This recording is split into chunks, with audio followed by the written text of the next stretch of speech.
Hello and welcome to Terror Talk. Today we're talking to Cole Baughman, and we are talking about his favorite horror movie, Friday the 13th. Hello, Cole. Hey, how you doing? I'm good. How you doing tonight? Man, pretty good. I'm hanging in there. That's good to hear. Very good to hear.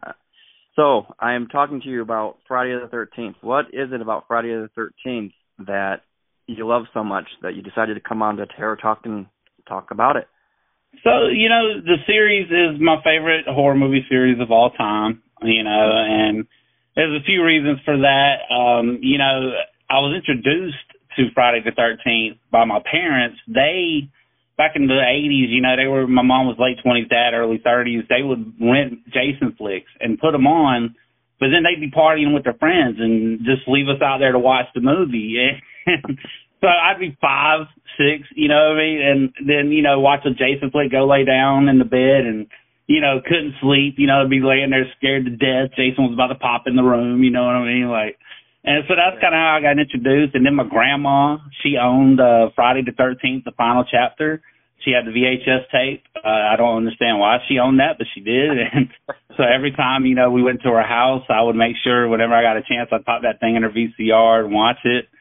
And, it was just a big part of my childhood. And then I think, I guess it's a psychological thing. You get older and it's like, it scares you as a kid. So it's like, hey, I can watch these now and not be scared, and you get into it and you start, just watching the series more. And I've been a huge fan really my whole life of it, even when I was scared to death, you know what I mean? I still loved it. So. And you hit the nail right on the head, too. When you watched it the first time when we were younger, it was terrifying. And, I mean, obviously we can watch it. It's not terrifying. Even if they were to put on new material, it would not scare us. Right. But so you mentioned your grandmother had part 4, and then your parents would put on installments for you when you were 5 or 6. Do you watch this with your family? Do you have kids that you watch this with? No, my daughter, she has autism, so, she doesn't get enough of it, and, I don't know that I really want to introduce her to it anyways, and my girlfriend's not a fan. I did make her watch every movie with me before Friday the 13th, 2009 came out. I made her watch the entire series, and then when the movie came out in the theater, we went and saw Jason 2009 in theaters. And, so she's watched them then. We don't watch them anymore together, but I will pop one. Huh? The fact that she watched them with you just proves that she's a keeper. Yeah, no doubt, right? She was willing to do it. She watched them all with me, man. Yeah, that's awesome. And I love the fact that your grandmother and your parents and yourself, so you got 3 generations of Friday the 13th going on there. That's pretty. Man. Go back to crazy. the 70s and go here. That's pretty groovy.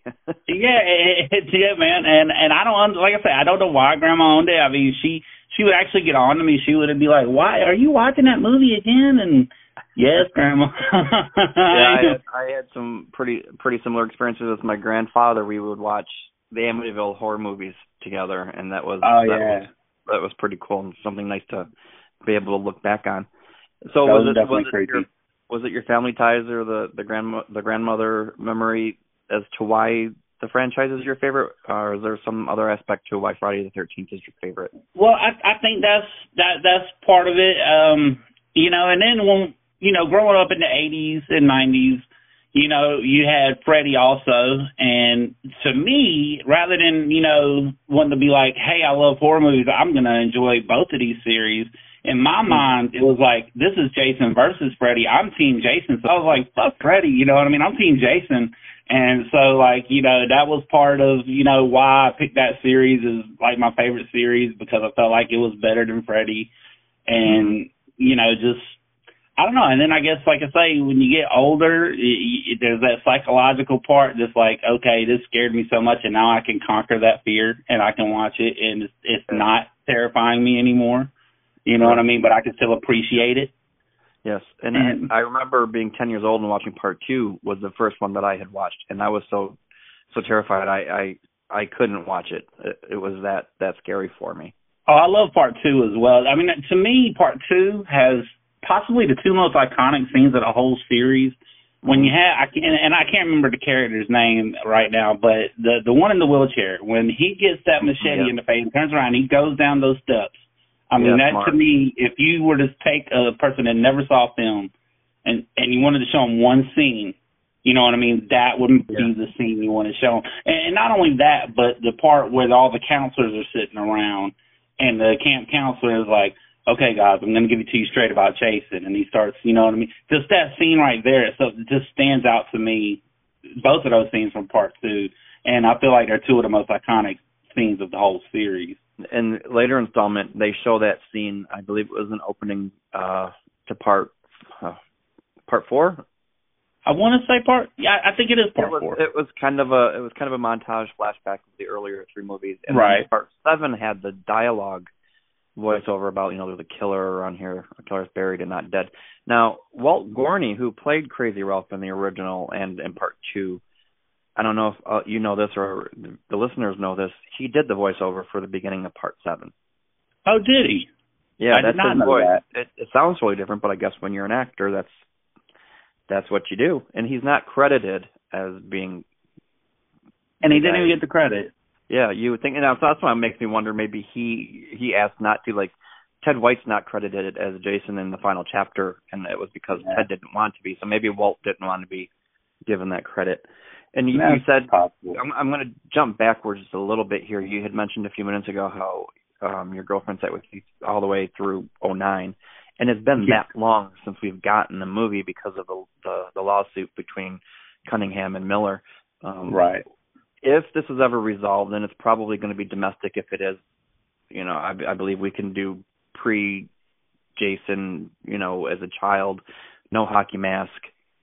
I would like to see that. It is domestically, but if we could get a movie, what would you want to see in it? What would you hope to see that we haven't explored yet? Man, that idea, the origin story, to me, I think that's probably the best idea because I don't really know how many more scenarios you can put them in without it just becoming completely ridiculous. I made a joke the other day on Facebook about the next Friday the 13th should be you've seen Leprechaun in the Hood, now check out Jason in the Hood, and you know what I mean, and you put him in the it's just so many things. I mean, and that's absolutely ridiculous, and I probably would not even bother to even watch that if they did. But it's just hard to come up with more scenarios. There's been so many scenarios already, but you're right. We don't know that origin story. We don't know him as a boy. I mean, we know a little bit, but for a movie to actually really explore that and really give you a good understanding of how he got, to where, he was ignored and was allowed to drown, and how that affected his mother. And their relationship prior to that happening. I mean, all of those things, I definitely think that would probably be the most interesting way to get on and take on that next film if they're ever able to do that. Yeah, I think so too. That would be fascinating, and leading up to Annie's arrival at the gas station kind of would be a good, or even picking up the ride with Mrs. Voorhees when she gets in and says, "Hi, I'm headed to Camp Crystal Lake." I think that would be a good place to end a new origin story. Yeah, it really would. That would be a good way. You back to the original film here. Do you have a favorite character or a favorite kill in the movie, or even a kill that you wish you hadn't happened, the least favorite? Well, honestly, I was just thinking of that when you were speaking about Annie and her the hitchhiker, and you hate to see her go. She was so sweet. You know what I mean? Like, she was so sweet, and you hate seeing her go. So I guess if I had to pick one that I guess was my least favorite, it would be that, because she was like just so innocent and sweet, and and then Jason's mom gets hold of her, and that's it. Favorite kill would probably be the Kevin Bacon, the spear from under the bed. You know what I mean? That was pretty good. What did you feel when you finally saw the unrated version and saw the extended version of Jack's death? Oh, yeah. I didn't really, there was obviously some differences. The kill scenes were a little longer. You saw, they were a little bloodier. Total. Yeah. But to me, there wasn't a huge difference. There was nothing I saw in the unrated versions that I was like, oh my God, this is so much better than before they made the unrated available, The only thing I noticed was the different angle with Jack, but I liked it better with the R-rated version because it didn't look as, I don't know, fake. I don't animated. Yeah.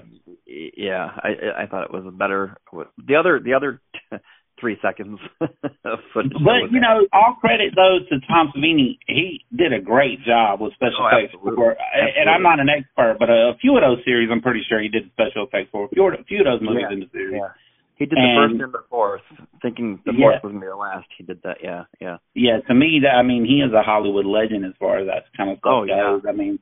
I think his best work is in The Prowler, which there's some scenes in there that are so realistic. They're hard to watch. They're cringy in a good way. Like you feel like if you're looking at it, you're looking at snuff film.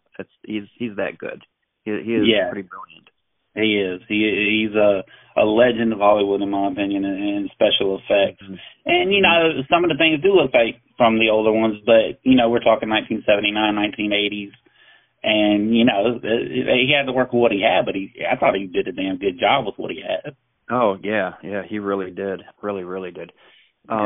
You mentioned Annie, and it reminded me a little bit of, you're watching this movie for the first time, imagine sitting in a theater in 1980. The leading lady, with the exception of Hitchcock's Psycho, always, would be the character introduced and carried throughout the plot of the story. And what Hitchcock did in Psycho when he killed Marion Crane halfway through the second act or at the end of the first act, that's not something that audience members were used to seeing back then. And it really wasn't seen again until Friday the 13th. When you see Annie and she's the sweet, lovable character, you think this is your leading lady, and then you get the whole Janet Leigh, boom, she's dead. Audiences shocked. They pulled the Hitchcock rug out right from underneath us, and that's one of the things about the Friday the 13th franchises, and especially in the earlier installments, not so much in the later, but you have a lot of these likable characters and these characters that you relate to, and you start to like them, and then it really sucks when they get killed off. yeah, no doubt. And my favorite character of the series is probably also in part two, to be honest, and it's probably Jenny, man. She just was really cool, but she doesn't get killed throughout. I mean, she actually, she's one of the final girls. She makes it through the end. Yeah. So. But I thought she was a great character. I mean, she also just came across super relatable and cool. Yeah, absolutely. And Jenny Fields is definitely a fan favorite. She's considered the smartest of the final girls because of her psychological profile on Jason and her taking that and using it against him. Final girl was Chris from part 3. I think of all the final girls in the franchise, she is the one who physically beat the shit out of him, and she didn't run and hide at every chance. She would trick him and hide. And when he came out, she'd jump out and surprise him, like when she's outside the porch or when she came at him from inside the closet, that fight or flight kicked in, or, he out the barn, she hung him. She kicked his ass. And I think Tina from part 7 really fucked him up too, but it wasn't as physical for her as it was for Chris. Yeah, see, Tina to me was the best opposition that Jason faced through the series because of those telekinetic power and all the things. I mean, shocking him in that puddle of water, making that electric cord drown, and making the porch collapse on him, and he falls through the house down into the basement, and just all those different things he was able to make happen to him. Yeah, and Kane Hodder said that he really got hurt in that scene when the porch collapsed on him because it was so heavy. And another thing too on Kane is Jason. He doesn't look down. He doesn't care where he's walking. He knows the target, and that's the only thing he sets the sights on. Kane mentioned that as well. I believe in quite a few interviews that he didn't want to look down. Like when he's in Jason Takes Manhattan, when he's going down into the boiler with JJ, and he's going down those steps. I mean, imagine wearing that mask as an actor, not being able to see where you're going, and you're still coming down those steep steps that are dangerous, and he didn't look down once. Yeah, that had to be kind of crazy to have to be in that situation. He pulled it off well, though. Well. He did. And CJ in part 6, when Paula's inside the cabin in that long wall of windows, and she's walking with the children in bed, and he's walking right along with her, which to me, that's one of the most chilling scenes filmed in the entire franchise, because he's right there, and he doesn't care if she sees him, and she doesn't. Yeah, but CJ said and that. one thing I liked about Part 6 and CJ's portrayal, one scene that always stuck out to me, and I would try to imitate it because we lived out, near lakes. You could go swimming, and the scene where he, I can't remember the character's name, when he's in the boat at the end and he's calling Jason, "Come get me, Chase, come get me," and Jason just walks into that water and just steps and never looks down, looking forward the whole time until his head is underneath the water. I would literally, when we'd go to lake to go swim, I would walk in the water that way and literally let myself just walk until I was underwater because I just wanted to try to imitate that walk. I thought that was so cool. That was very very dramatic. Part 6 also had a lot of great kills. I know all the other movies had been butchered by the MPAA. Like Part 5 would have been X-rated had they gotten away with a lot of the things that they want to do with Violet's original death was very graphic. And Part 6 came along, and I think what they did was pretty smart. And I'm sure a lot of it was still butchered, but they filmed a lot of death scenes that didn't have blood. Paul's head being wrenched off, Sheriff Garris being cracked in half, and Nikki through the RV wall. Those scenes, there were no blood, but they were so graphic and brutal. I thought that's a really brilliant way to go. A little trivia here. I'm not sure if you're really familiar with it, but did you know that Sally Field was going to play Alice? Oh, wow. That would have been cool. They couldn't afford her, though. Yeah. Yeah. I wonder how it would have played out with her as Alice. I don't know if it'd be the same. It would have been really, really cool to see, but I don't know. I met Adrienne King. She's just a lovely soul, and she is. She is Alice. She really is. She really is a wonderful person. And Estelle Parsons and Shelley Winters, also both from Roseanne, were slated to play Mrs. Voorhees, or at least offered to play Mrs. Voorhees. But again, like Adrienne King, who else could you picture other than Betsy Palmer? There is Betsy Palmer. Yeah. I can't imagine anybody else playing that role either as Jason's mom. She did a great job with that, knocked that out of the park. And I think from what I understand watching the documentaries and stuff about the film, she was a little uncomfortable with the role at first, I think. But she took it on, and she ended up doing a great job. And, I think that was really cool.